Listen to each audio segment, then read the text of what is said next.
ሄሎ ቤተሰብ እንደምናችሁ፣ ደህና ናችሁ ያላችሁ ወይ? በእውነት እኔ በጣም ደስ ብሎኛል ዛሬ። ለምን ደስ አለሽ ብትሉኝ አዶናይ ስለተፈታ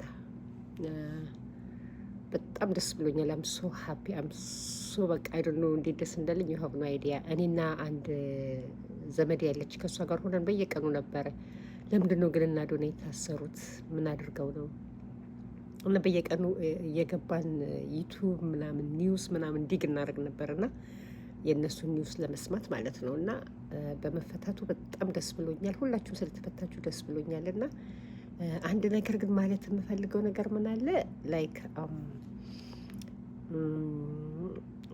ላይክ ወጣቶች በተለይ ስፔሻሊ ወጣቶች ብዙ ነገር አለባቸው፣ ብዙ ነገር ይባላሉ። እነዚህ የመከኑ ወጣቶች የምንትስ የአሁን ጊዜ ወጣቶች የአሁን ጊዜ ምንትስ የሚባል ማአት አይነት ወሬዎች አሉ እና እንደዚህ ኤነርጀቲክ የሆኑ ልጆች እንደዚህ ጎበዝ የሆኑ ልጆች ሲመጡ እነሱን ማበረታታት ከትልልቆች ጋር ደግሞ አብረው ኮላብሬት አድርጎ እነሱን በማስተማር ስህተታቸውን በማረም አብረው እንዲሰሩ ደግሞ የዘውትር ምኞቴ ነው እና ወጣቶችን መንገድ ላይ ባናስቆማቸው ብናበረታታቸው።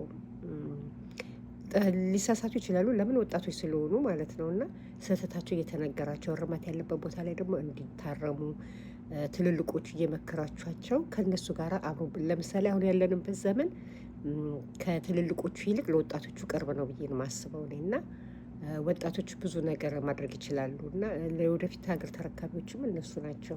ስለዚህ ወጣቶችን እናበረታታ እላለሁ።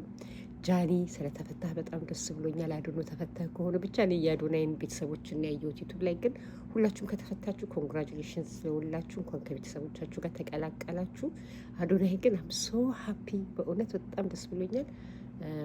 በተለይ ኢትዮጵያ ገብተህ ከሰራቸው ስራዎች የምትሰራቸው ነገሮች በጣም ልብ የሚነኩ ናቸው እና አሁን ዘሴም ኢነርጂ ላይ ሆነ ብትሰራ በጣም ደስ ይለኛል። እና እንግዲህ በርታልን፣ ኑርልን። አመሰግናለሁ።